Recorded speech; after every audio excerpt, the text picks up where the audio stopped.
Coffin in Egypt would make a really resonant opera, and in particular for someone like Frederica von Stade, is because when a woman like Myrtle Bledsoe looks back on her life, a life that was rich, a life that had a lot of disappointment, rage, rancor, and ultimately transcendence and self-forgiveness, I thought, this is the stuff of opera, because she sort of goes through every conceivable emotion before she finally says, I think I'll go to sleep.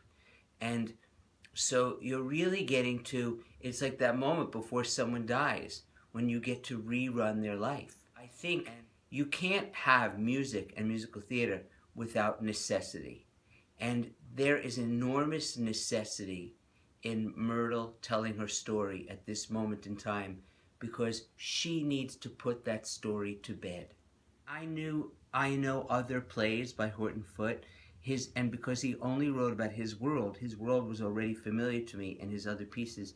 I didn't feel like I needed to do a lot of research regarding writing this piece. I just needed to enter the world of the piece, you know?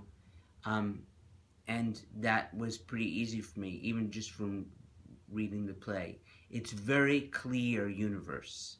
You know, Flicka is like the Meryl Streep of opera. She is incapable of making a sound or a move that is inauthentic. There's a great thing I want to tell you, that one of my best friends, Arthur Levy, is a voice teacher. One day we were at a movie at Lincoln Plaza Cinema, and they had on a tape loop, they were playing over and over again the recording of Flicka's Chant d'Auvergne. And at one point, Arthur just pointed up and said, that's what you can't teach. And I said, what? And he goes, she can't make a sound without telling you who she is. And that's her. And so, in giving her this role, I sort of didn't censor myself. I went everywhere, and she met me 100%. I mean, she just is someone who gives it all.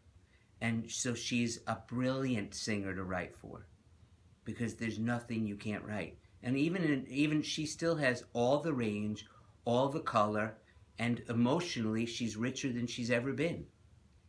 I feel like I'm writing what I'm supposed to write in the way I want to write it. And with something like Coffin in Egypt, I was able to, with Lenny, talk about, as we looked at the original script and what Lenny was going to do as a libretto, I had an idea about how I thought it would play and how I thought we could improve on the original play, because the original play was so, it was quite wordy.